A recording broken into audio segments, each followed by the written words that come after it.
பாழடைஞ்ச கிணத்துக்குள்ள நாய் குட்டிங்க அழுகிற சத்தம் கேட்டுக்கிட்டே இருக்கு சார். அதை காப்பாத்தி கொடுங்க அப்படின்னு ஒரு உயிர் மீட்பு அழைப்புன்னு கோயம்புத்தூர் மாவட்டம் பன்னிமடை கிராமத்திலிருந்து வந்ததுங்க. எங்களுடைய வீரர்கள் அது குட்டின்றதால சாக்கு பையிலே வச்சு கட்டி எடுத்துட்டு வந்துடலான்னு ஒரு சாக்கு பையோட கட்டிக்கிட்டு ஒரு பாதுகாப்பு உபகரணங்களோட உள்ள இறங்குறாரு. அந்த கிணறு எப்படி இருக்குன்னு மட்டும் பாருங்க.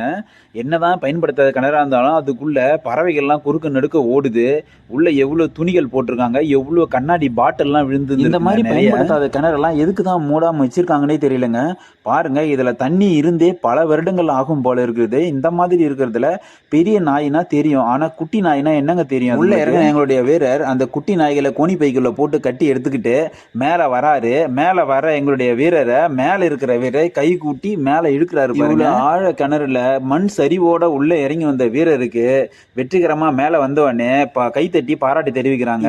அந்த வீரர் சுத்தி இருக்கிற கயிறு அவுத்துட்டு அந்த நாய்க்குட்டியை கட்டி எடுத்துன்னு வந்துக்கிற பையை அவுத்து எடுத்துட்டு போய் அந்த நாய்க்குட்டியை கீழே கொட்டுறாங்க. அந்த நாய்க்குட்டி எப்படி ஓடுது, நாய்க்குட்டிங்களை ரிலீஸ் பண்ண உடனே அது சுற்றி அதுங்களை பார்த்துட்டு சுற்றி வாழை ஆட்டிக்கிட்டே வேகமாக ஓடுது பாருங்க.